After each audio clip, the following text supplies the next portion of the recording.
Ողջույն, հանրային հեռուստաընկերության եթերում գաղտնաբարը քաղաքացի հաղորդումն է։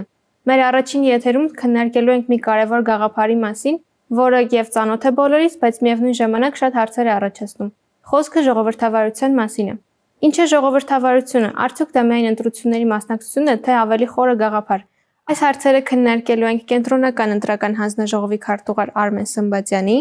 և քաղաքագետ Հայաստանի ամերիկյան համալսարանի քաղաքագիտության կառավարման ամբիոնի կրթական ծրագրի ղեկավար Եվգենիա Պատուրյանի հետ։ Բարև ձեզ։ Բարև ձեզ։ Շատ ենք լսում ժողովրդավարություն, ժողովրդավարական հանրապետություն տերմինները, բայց եկեք բացատրենք, թե ինչ են դրանք նշանակում։ Շատ բարի փորձ եմ։ Նախ ասեմ, որ այս թեմայով կարելի է շատ երկար խոսել, մի ամբողջ կիսամյակ դասընթաց վարել, բայց շատ ուրախ եմ, որ տարանջատեցիք։ Ասացիք ժողովրդավարություն եւ ժողովրդավարական պետություն կամ կառավարման համակարգ։ Եվ մենք եթե այդ երկուսը իրար հետ խառնում ենք, շատ հաճախ շփոթվում ենք, խոսում ենք, չենք էլ հասկանում ինչի մասին ենք այստեղ խոսում։ Դրա համար կարծում եմ, որ այո, կարևոր է սկզբից գաղափարի մասին խոսել եւ ուզում եմ տալ իմ ամենասիրած նախընտրած սահմանումը՝ ժողովրդավարություն որպես որոշումներ կայացնելու սկզբունք, ըստ որի եթե կայացվում է որոշում, որը ինձ վրա ազդեցություն կունենա, ես պետք է այդ որոշման կայացման process-ին հնարավորություն ունենամ մասնակցելու։ Հնարավորություն օգտագործեմ, չեմ օգտագործի, ուրիշ ովքեր կմասնակցեն, վերջում իմ ուզածը կլինի, չի լինի, դա արդեն երկրորդական հարց է, բայց որպես սկզբունք մենք ստեղծում ենք որոշում կայացնելու մեխանիզմ, որտեղ մարդիկ, ովքեր ում վրա այդ որոշումը ազդում է, կարող են մասնակցել։ Եվ այդ գաղափարը կարելի է կիրառել ինչպես այսօր փոքր խմբի, ասենք 5 հոգանոց ընկերների խումբ որոշում է այսօր ինչ կինո նայի, կարելի է դա կիրառել փոքր համայնքի, մեծ համայնքի, խոշոր համայնքի, երկրի եւ ինչու ոչ միգուցե կան այդպիսի տեսություններ, որ ամբողջ երկիր մոլորակի եւ ամբողջ, ասենք, մարդկությունը ինչպես կարող է կամ չի կարող համատեղ որոշումներ փորձել կայացնել։ Եվ եթե մենք այդ սկզբունքը ընդունում ենք, այստեղ նաեւ գալիս է, ասենք, բարոյական արժեքների բոլորը տարբեր արժեքներ ունեն։ Մեկը կասի, այո, ինձ համար կարևոր է, մեկը կասի, բայց եթե մենք դա կարևորում ենք եւ փորձում ենք այդ սկզբունքը դնել պետության հիմքում, մենք փորձում ենք ստեղծել ժողովրդավարական պետություն, ժողովրդավարական սկզբունքներով կառավարվող պետություն, որտեղ որոշումների զգալի, եթե ոչ ամբողջ մասը կատարվում է այդ սկզբունքով, որ մարդիկ ում վրա որ այդ որոշումը ազդեցություն կունենա, իրենք կարող են այդ որոշման վրա փորձել ազդել։ Ուղղակի կամ անուղղակի տարբեր մեթոդներով։ Դա իհարկե շատ պարզ է հնչում, բայց շատ բարդ է իրականում իրականացնել։ Պարոն Սմբատյանից դուք ինչ կասեք, ինչ է ժողովրդավարություն եւ ժողովրդավար պետությունը։ Եթե սահմանումներից սկսենք, հա, իմ նախընտրած սահմանումը հետեւյալն է, սա հնարավոր սահմանումներից, որովհետեւ այո, դրանք բավական շատ են ժողովրդավարության վերաբերյալ սահմանումները։ Իմ նախընտրածը հետեւյալն է՝ մեծամասնության իշխանություն եւ փոքրամասնության իրավունքներ, որովհետեւ հաճախ փոքրամասնության իրավունքները կարող են երկրորդվել եւ իմ կարծիքով դա ժողովրդավարություն չի։ Եթե դա որոշումների կայացում է, այո, իհարկե դա որոշումների կայացում է, բայց կարող է ստացվել անընդհատ նույն մեծամասնությունը որոշում է կայացնում եւ ինձ համար հոգեհարազատ ավելի այս ձևակերպումն է եւ քանի որ հարցը նաեւ ժողովրդավարական պետության մասին էր, հա, դա գիտեք շատ դժվար է, աշխարհում կան բազմաթիվ կշռող միջազգային հաստատություններ, ինստիտուտներ,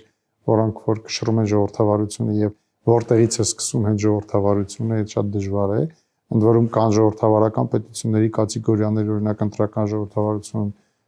բացարձակ ժողովրդավարություն կամ ավտորիտար պետությունների դասակարգիչներ, հիմա կարող է ես ամբողջ բոլորը չհիշեմ, բայց եւ չափելն է դժվար, որովհետեւ ժողովրդավարությունը դա բացարձակ կամ մաթեմատիկական, հա, մեծություն չէ եւ տարբեր լատենտ մեծություններից հնարավորինս կշռում են դա հիմնական կշռողները, հա, աշխարհում, օրինակ խոսքի ազատությունը, օրինակ մարդու իրավունքները, հենց փոքրամասնության իրավունքները, որի մասին մենք խոսեցինք, եւ շատ այլ մեծություններ, օրինակ արդարադատության մակարդակը, քաղաքական մասնակցության մակարդակը, քաղաքական ազատության մակարդակը, այդ ամբողջ եւ դեռ բազմաթիվ այսպիսի մեծություններ, բազմաթիվ այսպիսի բաղադրիչներ կան, որոնց միջոցով հնարավոր է կշռել պետությունը որքանով է ժողովրդավար Երբ կարող ենք պնդել, որ պետությունը ժողովրդավար է։ Երկու ձև կարող եմ պատասխանել, մեկը այսպես կոչված մինիմալիստական ժողովրդավարական տեսության մոտեցում, եթե կան բարբերաբար տեղի ունեցող արդար ազատ ընտրություններ, մենք սա համարում ենք ժողովրդավարություն։ Մեկը պրովոկատիվ երբեք, որովհետև ոչ մի պետություն երկիր մոլորակի վրա բացարձակ ժողովրդավարություն միգուցե եւ չէ, այսինքն էլի խոսելով ասենք տեսություններից, ժողովրդավարությունը ինչ որ մի նշաձող է, որին ձգտում են պետությունները եւ հետաքրքիր է, որ երբ որ պետությունները այդ նշաձողը հասնում են, ասում են, ահա, հիմա մի քիչ էլ ավելի փորձենք, այսինքն նույնիսկ ամենազարգացած ժողովրդավարական այդ չափանիշներով, որի մասին խոսացիք պետությունները, որոնք այսօր ասենք ինչ որ չափանիշով 100 բալից 100 են ստանում։ Նույնիսկ այնտեղ խոսում է, որ մենք կարող ենք էլ ավելի լավացնել, մենք կարող ենք էլ ավելի շատին ձգտել, այսինքն դա ինչ որտեղ գաղափար է, որին ձգտում են մարդիկ, պետությունները, ոչ բոլորը։ Արդյոք ժողովրդավարությունը միայն ընտրությունների մասին է, թե այդ գաղափարը ավելի լայն հասկացություն։ Իհարկե ոչ։ Ես տվեցի շատ պարզունակ պատասխան, որը, ինչպես ասացի, համարվում է ժողովրդավարության տեսության մեջ մինիմալիստական սահմանում, որ ընտրություններն են։ Եվ այդ սահմանումը, եթե չեմ սխալվում, դրվել է 19-րդ դարում Ջոզեֆ Շումպետեր փիլիսոփայի կողմից, եթե չեմ սխալվում։ Բայց իհարկե դրանից հետո դա շատ քննադատվեց, որովհետև ինչ է տեղի ունում ընտրություններից ընտրություն, նույնչափ կարևոր է ժողովրդավարությունը պահպանելու համար։ Ասենք եւ այդտեղ արդեն գալիս են ավելի բովանդակային սահմանումներ ժողովրդավարության, որ այդ ընտրություններում ընկած ժամանակահատվածում այո, մարդու իրավունքը պաշտպանված է, այո, փոքրամասնությունների իրավունքը պաշտպանված է,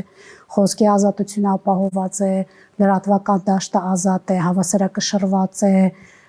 խոշոր, ասենք, խաղացողների, գումար ունեցողների հնարավորությունը այդ համակարգի վրա ազդելու սահմանափակված է օրենքով եւ այլն եւ այստեղ կարելի է անverջ խորացնել սահմանումը դրա համար միգուցե ես փորձեցի մի քիչ իմ կյանքը հեշտացնել, որովհետեւ ընտրությունները շատ հեշտ են, իսկ այն արանքում ինչ է տեղի ունենում։ Պարոն Սումբատյան, խոսեցինք ժողովրդավարություն եւ ընտրությունների մասին, ո՞րն է դրանց կապը։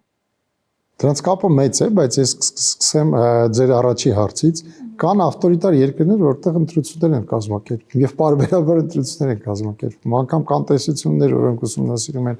արդյոք ինչի համար են այդ ընտրությունները կազմակերպվում, ինչպիսի մոտիվացիա ունեն ավտորիտար երկրների այդ ընտրությունների կազմակերպման համար եւ պարզվում է, որ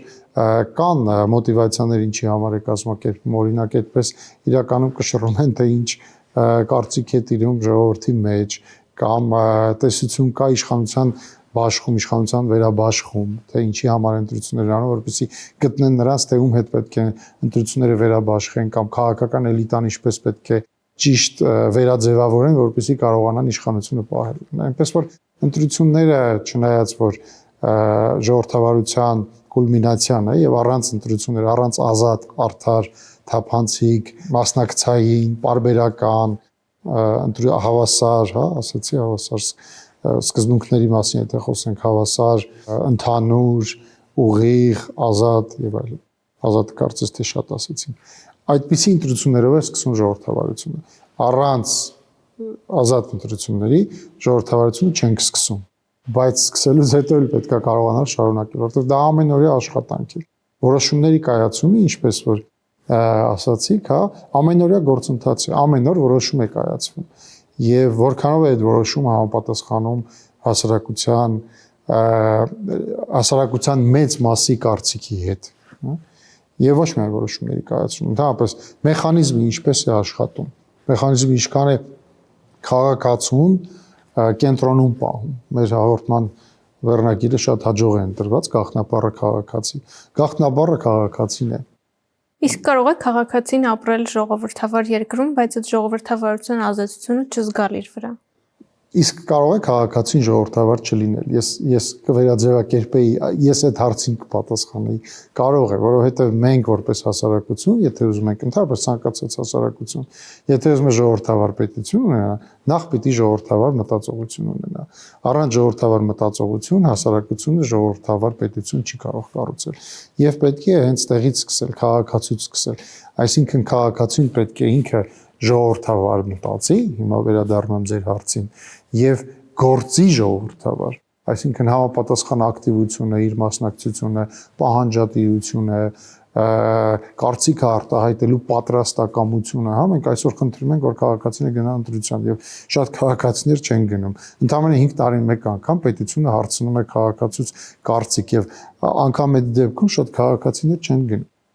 Այնպես որ եթե ուզում ես ինչ-որ մի բան շոշափես ժողովրդավարությունը, ապա պետք է մոտենաս նրա։ Եթե քաղաքացիները, ինչպես նշեցիք, չեն գնում ընտրությունների, այսինքն ակտիվ չեն ժողովրդավար գործունեություն ծավալելու մեջ, կարող է ժողովրդավարությունը լինել առանց քաղաքացիների ակտիվության։ Կուզեմ այս հարցին երկուսդ էլ պատասխանեք։ Թող սկսի քաղաքագետը։ Կարծում եմ, որ ոչ։ Միգուցե մի քանի շաբաթ, ամիս, բայց եթե չլինի ակտիվ քաղաքացի, որոշ չափով պարտադիր չի բնակչության 100%, դա հնարավոր չի, որ 100%-ը միշտ լինի ակտիվ։ Իսկ այդ շեմը որտեղ է, մենք դեռ չենք հայտնաբերել անկեղծ ասած, բայց առանց ակտիվ մասնակցության, բնակչության ես կասեի երևի գոնե մի 50%-ից ավելի։ Եվ խոսքը չի գնում միայն ընտրության։ Օրեցօր, առօրյա, մենք նորությունները գոնե մեկ-մեկը կարդալ հավաստի նորությունների մասին է խոսքը։ Ինչ որ մտքին տալ, ինչ է կատարվում իմ երկրում, բարբերաբար ինչ որ բաներին մասնակցել, դժգոհությունը հայտնել տարբեր ձևերով։ Առանց դրա ինքը կդառնա դատարկ կմախք եւ շատ արագ, այսպես ինքն իրան ինձ թվում է կտապալվի։ Առանց նույնիսկ տապալողների, իսկ տապալողները միշտ կան, եղել են ու կլինեն։ Միշտ կան մարդիկ, ուժեր, ովքեր նայում են ու սպասում են այն պահին, երբ որ ինքը թուլանա ու սենց մինչև տակից փորենք, ահա տվեց։ Դրա համար դա շատ վտանգավոր է։ Իսկ ձեր առաջի հարցին անդրադառնալով կարծում եմ, որ ցավոք սրտի, այո, մարդ կարող է իր ամբողջ կյանքը ապրել ազատ քաղաքավար ժողովրդավարական երկրում եւ չզգալ։ Այ երբ որ կսկսի զրկվել, այն ժամանակ կզգա։ Այն էլ միգուցե ոչ մի անգամից։ Աշխարհում այսօր ժողովրդավարության հետընթաց է գրանցվում եւ գրանցվում է հենց նաև քաղաքացու пассив լինելու պատճառով։ Շատ ավանդական ժողովրդավարական երկրներ այսօր գրանցվում են հետընթաց ժողովրդավարության։ Եվ մի այսպիսի համաշխարհային վատ ցուցանիշ կա, հա, մի շատ լավ ինստիտուտ կա, VDIM է կոչվում, անգլերեն ապավումն եմ ես ասում, իր ուսումնասիրությամբ աշխարհի մեծամասնությունը ապրում է ավտորիտար երկրներում։ Աշխարհի բնակչության մեծամասնությունը ապրում է ավտորիտար երկրներում։ Ստացվում է, որ ժողովրդավարական երկրները փոքրամասնություն են։ Իհարկե մի քիչ խիստ է իրենց այդ ցուցանիշները եւ այդ ձևակերպումը, եւ նորից եմ ասում, գաղտնաբառը քաղաքացին է։ Եթե մենք չպահանջենք, եթե քաղաքացին չպահանջի, ապա ժողովրդավարությունը, այո, գնալով կծերանա, կհիվանդանա, որովհետև դա քաղաքացին է շարժիչ ուժը, քաղաքացին է իր ցանկությունը, իր վարելու փայը, հա, անդադ ես դա օգտագործում եմ, կարող է ատանկալում, բայց տեր պիտի լինի այդ փային, որպեսզի դա դառնա ժողովրդավարություն։ Եթե օրինակ ժողովուրդը ապրում է ժողովրդավար երկրում, բայց կառավարությունը կայացրել է որոշում, որը դուր չի գալիս մեծամասնությանը, ինչպիսի գործողություններ կարող են ծավալել հասարակությունը, որպեսզի դեմ գնան այդ որոշման կայացմանը։ Քաղաքական ակտիվության շատ դրսևորումներ կան եւ ուղղակի բազմաթիվ այդպիսի դրսևորումներ մենք տեսնում ենք մեր երկրում գրեթե ամեն օր։ Այդ բոլոր ձևերը կլինեն ակցիաներ, կլինեն հանրահավաքներ, բայց ամենագլխավոր, այսպես ասած, կարծիքը հայտնելու եղանակը դա ընտրություններն են, հա, որը պետությունը ինքն է կազմակերպում դրա համար։ Եվ կան նաև հանրաքվեների հնարավորություն, հանրաքվեների ինստիտուտ, որը տարածված է շատ երկրներում, օրինակ Շվեյցարիայում հանրաքվեների ինստիտուտը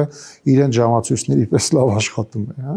Մեր երկրում օրինակ ոչ մի անգամ դեռ սեփական նախաձեռնությամբ, այսինքն քաղաքացիական նախաձեռնությամբ հանրաքվե տեղի չի ունեցել, որը որ շատ ես կուզենամ օրինակ որ այդպիսի բան լինի եւ տեղական, ու հատկապես տեղական ավելի շատ, որովհետեւ փորձ ցույց է տալի, որ տեղական որոշումներում հանրաքվեների ինստիտուտը շատ արդյունավետ է եւ հենց այն պետությունները, որ դրանք կիրառում են, շատ արդյունավետ է։ Գիտեք, ժողովրդավարական երկրում իշխանությունը ինքն է ցանկանում, որ լինի ժողովրդի կարծիքը, որովհետեւ միայն որոշում ընդունելը դեռ չի նշանակում դա անել, որովհետեւ որոշումը ընդունելուց հետո պետք է այդ որոշումը կարողանանք իրականացնել, հա, իմպլեմենտացնել։ Եվ դա ով է անում, դա իշխանության քաղաքական առաջնորդները չեն անում, դա հենց ժողովուրդն է անում։ Եվ շատ կարևոր է, որ այո, ժողովրդի կարծիքը հաշվի առնվի, եւ եթե դա այդպես չի, բազմաթիվ են այդ ձևերը սոցիալական հարցումներից սկսած, որպեսզի հայտ ներկայացնի քաղաքացին կամ ինչ որ մի հասարակության հատված որոշումը փոխելու կամ հակառակը որոշումը իրագործելու համար։ Ակտիվության ցուցաբերելու բազմաթիվ մեթոդներ կան, բայց որոնք են ավելի էֆեկտիվ։ Էֆեկտիվ կարծում եմ կախված է իրականությունից։ Տենց ստանդարտ չափանիշ, ասենք, այ ամենալավը սա է։ Միգուցե ընտրությունները է դիվաստով, բայց ասենք եթե ինչ որ ընտրությունները դեռ մի քանի տարի կա չենք կարող ընտրություններին սպասել, նայած թե դա եթե շատ մարդկանց վրա է ազդում, դու կարող ես փորձել մեծ հասարակական շարժում ստեղծես։ Եթե դա սպეციფიկ խնդիր է, որը մասնագետներն են լավ հասկանում եւ որոշ խմբի վրա է դա շատ ուժեղ ազդելու, բայց հանրության մեծ մասը չես կարող ինձ բացատրել խնդիրը որն է, շարժումը չի ստացվի։ Պետք է ուրեմն հենց կոնկրետ այդ խումբը մոբիլիզացնել, այստեղ միգուցե քաղաքասարակության դերն է բարձրանում։ Նայած պետության, ասենք, տրադիցիայի, հա, օրինակ որոշ երկրներում շատ ընդունված է դատական process-ը, ասենք փորձել կոնկրետ որոշման դեմ դատական համակարգով անցկացնել, հասցնել համանդրական դատարան, այսինքն շատ եւ ասեմ, որ այս ոլորտում նաեւ մենք ամեն տարի ինչ-որ նոր ստեղծագործական բաներ ենք տեսնում, որ ժողովուրդը ինքն է հնարում ինչ-որ պայքարելու եւս մեկ ձև, հումոր, ծաղր, չգիտեմ, ֆլաշ մոբս, շատ բաներ կա, եւ շատ հետաքրքիր զարգացող ոլորտ է, որտեղ նորից վերադառնում ենք քաղաքացուն, եթե մարդը զգում է, որ ինքը սրա հետ չի համակերպվում, իրեն դուր չի գալիս եւ ինքը մենակ չի, իր նման այլ մարդիկ էլ կան, ինքը սկսում է մտածել եւ շատ հաճախ մենք քաղաքագետները զարմացած ենք, թե մարդիկ ինչ ստեղծագործական ձև են գտնում իշխանությանը ձայնը հասցնելու, որ մեզ ձեր արածը դուր չի գալիս, այսպես չէ։ Իսկ ավելի շատ պետք է քաղաքացիները նախաձեռնող լինեն, թե պետքա պետությունը ինստիտուտները կատարելագործի, որ ձեր կարծիքով էս կշռումը գոյություն ունի, որն է ավելի արդյունավետ։ Ես մի քիչ հակված եմ քաղաքացի, բայց դա ինձ թվում է իմ անձնական ավելի շատ բայես կոչությունն է, որտեղ ես այդ ոլորտում եմ, ես դա եմ ուսում, երևի զգացիք, հենց խոսացի խոսել, աչքերս փայլեց, ինձ ահավոր հետաքրքիր է հենց այդ պահը, երբ որ մարդիկ են իրենց կողմից ասում, մենք ուզում ենք սա այսպես չի, մենք այսպես ենք ուզում, բայց իհարկե եթե պետությունը նստի ու միշտ սպասի, որ քաղաքացին արձանագրի, երևի դա լավ մեթոդ չի լինի։ Իսկ քաղաքացիները շատ ակտիվ լինեն, բայց ժողովրդավարական ինստիտուտները կայացած չլինեն պետությունում։ Դա վտանգ է միանշանակ։ Իսկ հակառակը վտանգ։ Պասիվ քաղաքացի կայացված ինստիտուտ երևի դա ավելի քիչ վտանգ է, բայց այդ վտանգի մասին արդեն խոսացինք եւ մենք դա տեսնում ենք, որ որոշ պետություններում շատ կայացած, հարյուրամյակների կայացած ժողովրդավարական ինստիտուտներ ունեն, քաղաքացիների պասիվությունը նպաստում է այդ ինստիտուտների թուլացմանը։ Մենք հարցում ենք անցկացրել քաղաքացիների շրջանում հասկանալու համար, թե ինչ են նրանք հասկանում ժողովրդավարություն ասելով։ Եկեք դիտենք տեսանյութերը եւ հետո քննարկենք պատասխանները։ Կառավարել երկիրը այնպես ոնց որ ժողովուրդն է հրադրում։ Որ պետությունը ղեկավարում է ժողովրդի քվեով։ Երբ դու ունես ազատ խոսելու իրավունք, ազատ կամ արտահայտվելու իրավունք, Չգիտեմ։ Ուրիշին հարցով եք այդ հարցը։ Լավ հարցրեցիք։ Տենց հասկացողություն ես չեմ ընդունում, որտեղ գոյություն չունի։ չհամակերպվելն է նաև բերում ժողովրդավարության։ Прежде всего это свобода выбора. Иллюзия. Խաբեություն։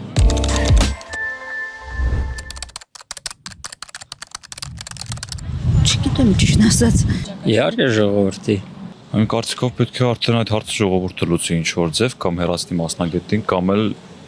իր ներուժով կարողանա այնպես անել, որպեսզի մասնագետը փոխի իր որոշումը։ Ժողովուրդը պետք է այդ գիտնականին ասի մարդավարի բացատրի, որ հասկանամ։ Իմ կարծիքով ինչ լինում չի լինում երկրում ընտրում է ժողովուրդը առաջի հերթին։ Պայքարի։ Պետք է սկզբից մտածի, որովհետև եթե դուք պրոֆեսիոնալ եք, օրինակ էկոնոմիկայի ոլորտում, ձեր որոշումները կարան շատ անհասկանալի լինեն շատերի համար, որովհետև որոշումները պետք է մասնագետները կայացնեն։ Դե եթե վերքը հաղթի ժողովրդին ինչ պետք է անի։ Եթե ժողովուրդը չի մտածում որ դա սխալ է, իրենք կարող են պետիցիա օրինակ հավաքեն գրեն։ Կարծում եմ միշտ ժողովրդի իր կարծիքը պետք է ասի, բայց ոչ միշտ դա ճիշտ։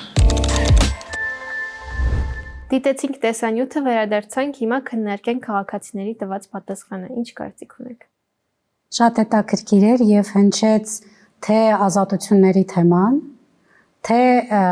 իլյուզիա, խաբեություն, ու չգիտեմ, այս հարցից ինձ մի տվեք։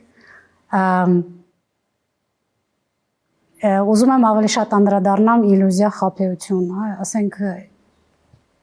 ինչի են մարդիկ այսպես մտածում, որովհետև իրոք դա գաղափար է, չէ՞, եթե դու ակնկալում ես, որ գաղափարը 100% իրականության մեջ պետք է իրականանա, իհարկե դու քեզ խաբված կզգաս։ Բայց եթե դու հասկանում ես, որ դա գաղափար է, որը երբեք իրականությունում 100% չի իրականանում, կարող ես քեզ հարց տալ, որքանով է, որտեղ եմ ես տեսնում այս գաղափարը, որքանով է ինքը իրականանում, փոքր չափ, որոշ չափ, եւ ինձ թվում է այդ շատ ակնկալիքներ եւ սխալ ակնկալիքներ ինչ որտեղ եւ ընդհանրապես առանց հասկանալու այսպես գեղեցիկ բառ շպրտեցին մեզ վրա 91 թվականին ժողովրդավարություն եւ չգիտեմ եթե նկատեց ես ինձ թվաց ոնց որ ավելի տարեց մարդիկ էին այդ հիասթափության կամ չգիտեմ կամ խաբեություն դե հասկանալի է ինչ որտեղ բայց կարծում եմ որ շատ կարեւոր ազդակ է եւ այդ մարդկանց պետք է մի քիչ ավելի շատ հարցնել Իսկ ինչու եք դուք այդպես կարծում, որ մենք հասկանանք որտեղ է այն հիասթափությունը, որի հետևանքով մարդիկ այսպես են վերաբերվում այս գաղափարին։ Ես կասեմ, որ ժողովրդավարության պահանջմունքը ես տեսա, որովհետև նրանք ովքեր ձևակերպում են ինչա ժողովրդավարությունը, անկասկած ուրեմն գիտեն եւ ուզում են Նրանք ովքեր դժգոհ էին, նշանակում նրանք էլ են ժողովրդավարություն ուզում, չէ՞, եթե ինչ որ մի տեղ համարում են, որ ժողովրդավարությունը դեռ կայացած չի կամ ամբողջական կայացած չի, այդ ինձ ուրախացրեց, բայց հետաքրքիր էր, որ քաղաքացիներից մեկը այդպես ոչ այդքան դրական կամ հավատով ժողովրդավարության վերաբերյալ արձագանքեց, բայց Հետո արդեն ժողովրդավարական սկզբունք էր բացատրում երկրորդ հարցի ժամանակ պահանջում որ ժողովրդավարության սկզբունքը այսպես պիտի լինի։ Որքանով է քաղաքացին պահանջարկ ունի ժողովրդավարության, այդքան էլ ժողովրդավար կլինի երկիրը, դա իմ կարծիքն է։ Եվ պետք է դա գիտակցի ամեն մեկը, որ ինչ դու պահանջում ես, դա է քեզ տրվում։ Մեծ մասամբ այդպես է, կյանքում էլ է այդպես, ընտանիքում, ընկերների մեջ Հա աշխատավայրում դու քեզնից ինչ պահանջում ես դու քեզ դա ես տալի եւ այս առումով ժողովրդավարության պահանջմունք պիտի լինի որը ինձ ուրախացրեց չնայած կար հա ինչ որ այնպիսի ձևակերպումներ որ գուցե լավը չէին բայց դա էլ է խոսում նրա մասին որ ժողովրդավարության պահանջարկ կա Հարցման ընթացքում, երբ որ մոտենում էին երիտասարդներին, հիմնականում խուսափում էին պատասխանել կամ ասում էին, որ չեն կարողանում ձևակերպել ինչ է ժողովրդավարությունը։ Օրինակ ըստ ձեզ, ինչն է պատճառը, որ ավելի տարիքով մեծ սերունդը կարողանում է ինչ-որ կարծիք հայտնել լավ կամ վատ, իսկ երիտասարդները ավելի շատ խուսափում են պատասխանելուց։ Երևի տարիքով մարդկանց վրա այս կամ այն որոշումները ինչ որ ազդեցություն են իրենց կյանքի ընթացքում թողել եւ իրենք հասկացել են, որ իրենց կարծիքը հայտնելը, մասնակցելը, ակտիվ լինելը, պահանջելը կարևոր է եւ կարևոր է, որ դա լսվի, այսինքն կարևոր է, որ աշխատի համակարգը, մեխանիզմը աշխատի, ժողովրդավարությունը աշխատի։ Դա հատուկ չէ միայն մեզ, դա ընդհանրապես ժամանակակից աշխարհին եւ ժամանակակից հանրության հասարակություններին եւ ընդհանրապես բոլոր ժամանակներում, երիտասարդները ավելի քիչ են հետաքրքրվում ժողովրդավարությամբ, սակայն շատ անգամներ, շատ տեղերում հենց այդ երիտասարդությունն էլ երբեմն դառնում է շարժիչ ուժ, ինչ որ գուցե գեներացվում է ինչ որ պոտենցիալ, դա դառնում է շարժիչ ուժ, այնպես որ մենք արդեն խոսեցինք, որ շատ երկրներ կան, որոնք որ օրինակ ժողովրդավարական հետընթաց են գրանցում, ավանդական ժողովրդավարական երկրներ ընդ որում, հենց երիտասարդների ավելի քիչ հետաքրքրվածության պատճառով է նաև դա տեղի ունենում, որովհետև ավելի հետաքրքիր զբաղմունքներ կան ըստ իրենց, քան ժողովրդավարությունը, Գուցե ժողովրդավարությունը մի քիչ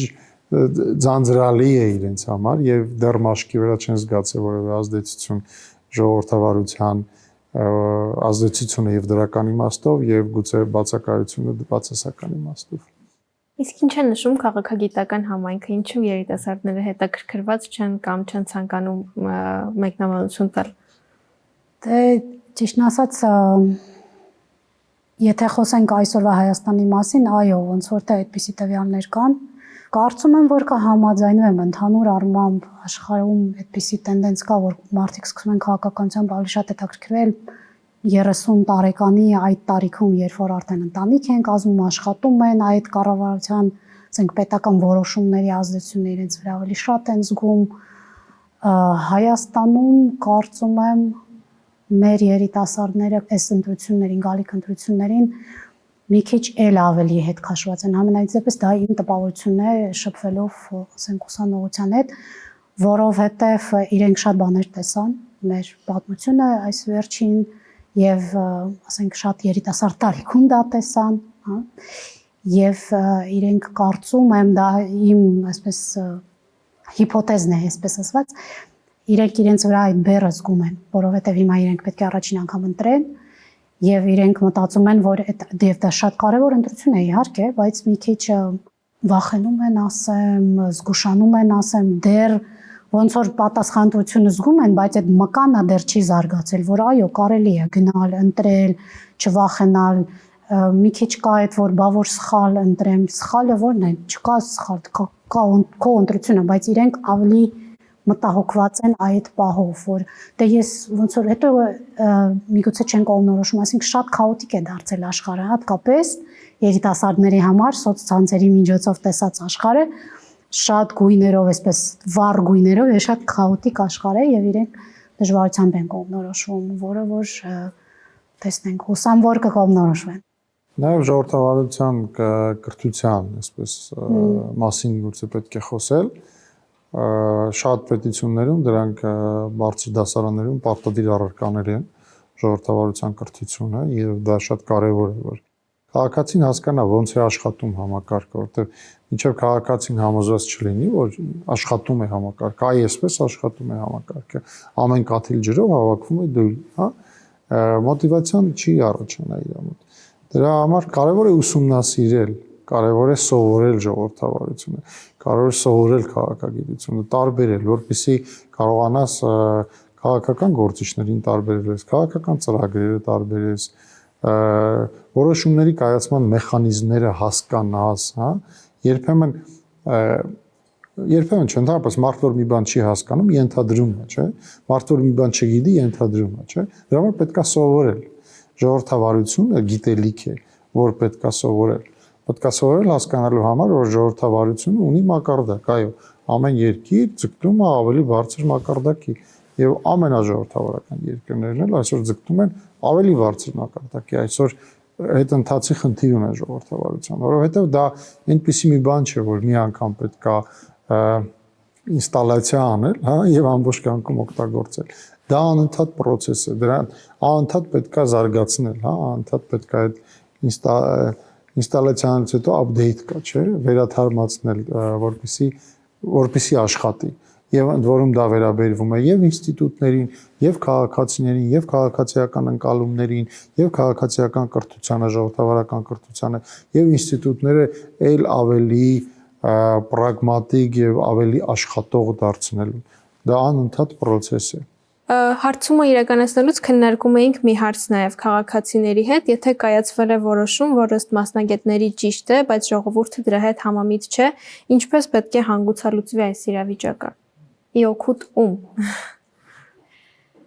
Ինձ շատ դուրեկան այն պատասխանները, որտեղ որ ասում են այն գիտնականին պետք է ասել մի հատ մարդավարի բացատրի, որովհետև կարծում եմ, այո, այդտեղ խնդիր կա։ Մենք այստեղ խոսացինք ժողովրդավարությունից եւ ես ուզում եմ ասեմ, որ ինձ համար այո, ժողովրդավարությունը շատ մեծ, եթե ոչ բացարձակ արժեք է, բայց մասնագետների կարծիքը այդպես ուղղակի պատոնից դուրս շփրտել միգուցե նույնչափ վտանգավոր է եւ այսօր ժողովրդավարության հետընթացի համաշխարհային process-ի բաղադրիչ մասերից մեկը կազմում է պոպուլիզմը, որը հենց մասնագետների կարծիքը զրոյացնելու միտումներից մեկն է։ Բայց իհարկե այո, մասնագետները պարտավոր են ավելի լավ բացատրել եւ միգուցե եւս մեկ անգամ փորձել վերանայել։ Ինչու, եթե ես մասնագետ եմ ու ես համոզված եմ, որ սա է ինձ իմ երկրի համար լավ, բայց իմ ժողովուրդը սրան դեմ է։ Ուրեմն պետք է եւս մի անգամ փորձել հասկանալ, իսկ ինչու են իրանք դեմ, ինչ որ բան չեն հասկանում, թե ես եմ ինչ որ բան, որ բաց եմ թողում։ Դրա համար ժողովրդավարության, այսինքն տեսակներից մեկը, որը կոչվում է քննարկող, հա, deliberative ժողովրդավարություն, ինքը այդպիսի նաև այդպիսի խնդիրներին լուծում է փորձում տալ, երբ որ դու ասում ես շատ լավ, ուրեմն բոլոր բերում ենք տարբեր մասնագետներին եւ ժողովրդի ամբողջ ժողովրդին 2.5 միլիոն չեն կարող ներս բերել, բայց ժողովրդի ներկայացուցիչներին հավաքում ենք խմբեր, որոնք երբեմն հասնում են մինչև 100 հոգանոց խմբեր, Իռլանդիայում շատ հետաքրքիր փորձեր են եղել, եւ իրենք քննարկում են ոչ թե կես ժամ, ոչ թե մի ժամ, այլ կես տարի, 2 շաբաթը մեկ, եթե ժամանակը ներում է։ Իհարկե, եթե խոսքը գնում ասենք ճգնաժամի մասին, միգուցե եւ դրա ժամանակը չկա։ Բայց այստեղ միանշանակ ես իմ ամբողջ ժողովրդավարական սրտով հանդերձ չեմ կարող միաժամանակ, այսպես ասել, միանշանակ ժողովուրդը պետք է հաղթի, որովհետեւ եթե դա լավ մասնագետ է, պետք է փորձել հասկանալ որտեղից է գալիս տարբերությունը մասնագետի ու ժողովրդի ցանկության։ Ավելացնելու բան։ Ես կարծում եմ ամեն դեպքում պիտի ժողովուրդը հաղթի։ Գուցե դա չի նշանակում, որ հենց ժողովրդի կարծիքն է, բայց ժողովրդավարության պայմանը դա է։ Այո, կարա եւ սխալվի հասարակությունը, կարա սխալվի նաեւ անհատը եւ դրանից չպետք է վախենալ։ Մենք ասացինք, որ օրինակ քվեարկելու դժվարությունները նաև որոշում կայացնելու դժվարությունն է, մարդը կարա դժվարանա, հիասթափվի, որը նորմալ երևույթ է, քաղաքացին կարող է նաև հիասթափվել ինչ որ բանի համար, բայց պետք է հասկանանք, որ դա մարդուն հատուկ բան է եւ դա էլ ժողովրդավարություն ցանկացող քաղաքացին պետք է հասկանա։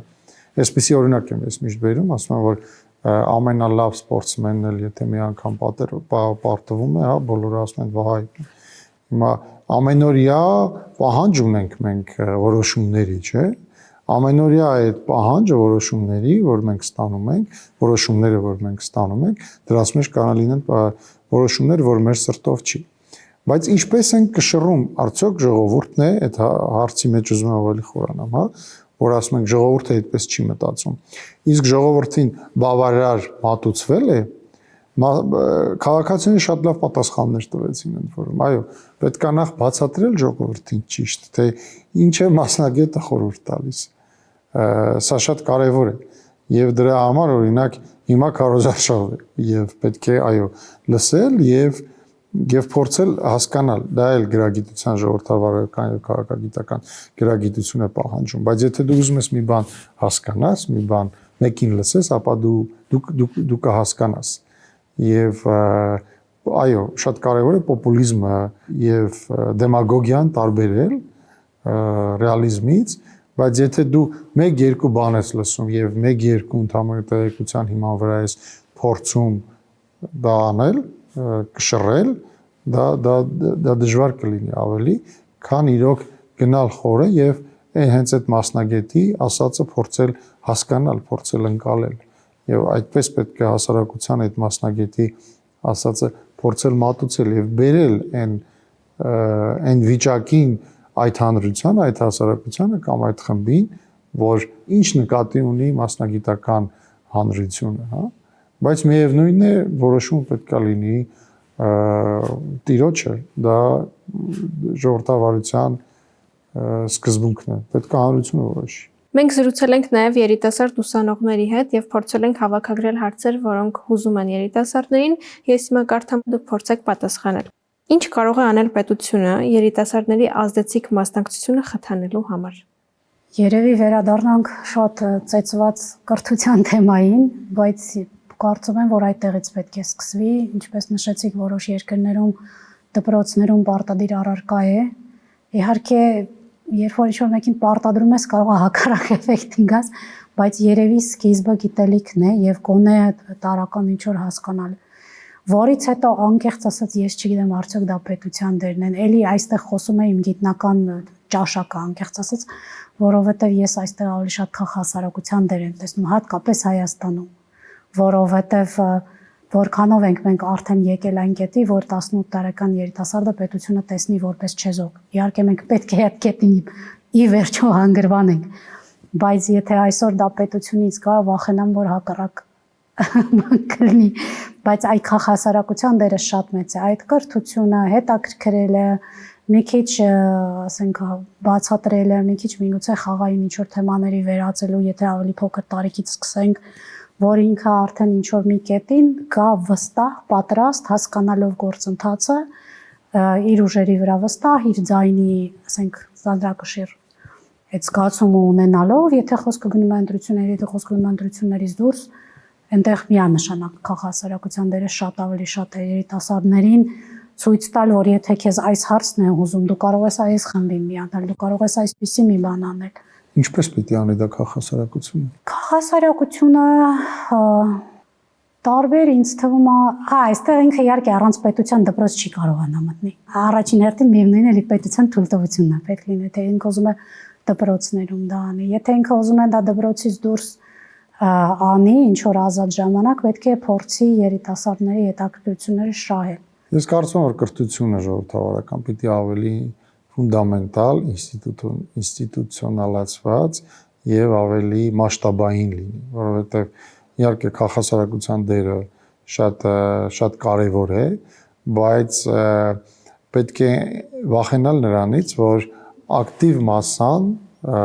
շատ լավ էլ գիտի ինչ բան է ժողովրդավարություն, հա, ոնց է դա աշխատում, բայց հասարակության լայն շերտերը դա չգիտեն։ Ինձ թվում է ժողովրդավարական կրթությունը պետք է իջնի դպրոցներ եւ համատարած լինի։ Իսկ դա պետության դերն է, կարծում եմ, դա պետության դերն է եւ ինչ կարող է անել պետությունը կրթությունից բացի։ Ճիշտ ասած, այստեղ կստացվի, որ ես որպես կենտրոնական ընտրական հանձնաժողովի քարտուղար կասեի ինչ կարող ենք անում ենք, բայց պետք է վստահեցնի, ցույց տա եւ տա գործիք եւ մասնակցելու եւ վերահսկելու։ Գիտեմ, հավատում եմ, գիտեմ, մասնակցում եմ։ Եթե չգիտեմ, ինչ որ միտեղ կտրվում, հա։ Մենք անհանգիստ ենք եւ փորձում ենք մեր ջանքերը ներդնել, որպեսզի հասարակությունը, հատկապես երիտասարդությունը, որտեղ ավելի քիչ է ակտիվ երիտասարդությունը, ներգրավված լինի։ Ներգրավված լինի ոչ միայն քվեարկելուն, այլ նաեւ ընդհանրապես քաղաքական բոլոր գործընթացներին։ Եվ հենց սա է մեր նպատակը, որ մենք այսօր այստեղ հավաքվել ենք եւ սկսում ենք գաղտնաբառը քաղաքացի հաղորդաշարը։ Շնորհակալություն կարծիքների փոխանակման եւ հետաքրքիր զրույցի համար։ Այսօր քննարկում էինք ինչ է ժողովրդավարությունը, ինչ դեր ունի այն պետության համար եւ քաղաքացիների կյանքում։ Եթերում գաղտնաբառը քաղաքացի հաղորդումներ։ Կհանդիպենք մյուս շաբաթ։